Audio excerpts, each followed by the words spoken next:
Mireille Sellier vient souvent ici honorer la mémoire de son grand-père.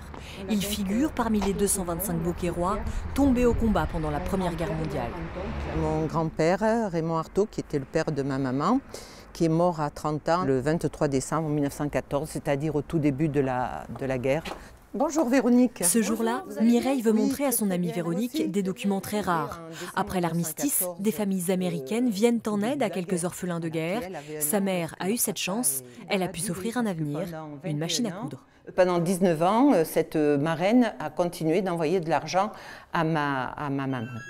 Elle a été une orpheline de guerre, mais avec le sens de l'avenir et le sens de faire quelque chose pour les autres tout au long de sa vie. Véronique, elle, a conservé précieusement la correspondance de ses arrière-grands-pères et les photos de leur quotidien. Là, on le voit avec ses camarades, il pose, on voit bien les abris, les sacs de sable pour s'abriter des balles. Et puis la cantine, ça c'est un souci, c'est ce qu'on lit dans les différents courriers. C'est le souci de la nourriture. Est-ce qu'on est ravitaillé, pas ravitaillé? Parfois, ils disent dans les courriers, ça fait 3 jours qu'on n'a pas mangé. Les poilus écrivent beaucoup, souvent une lettre par jour. Ce seul lien avec leurs proches leur donne la force de survivre et leur permet aussi de rassurer leur entourage. Il écrit « Chère mère, toujours en bonne santé, comme vous pouvez vous en rendre compte.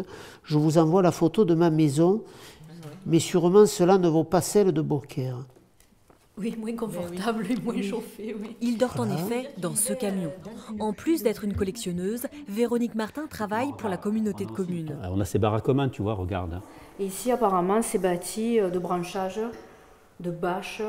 Avec son collègue, ils ont récolté 1 millier de documents auprès des Beauquerrois, carnets intimes, cartes postales, photos. Voilà, on n'a que des Beauquerrois, comme c'est mentionné, groupe de Beauquerrois, c'est daté, souvenir de Baconne, 1914-1915, Marne. Ça montre finalement les solidarités locales, ça prouve que les gens avaient besoin de se retrouver entre gens de chez soi, de parler finalement du pays aussi.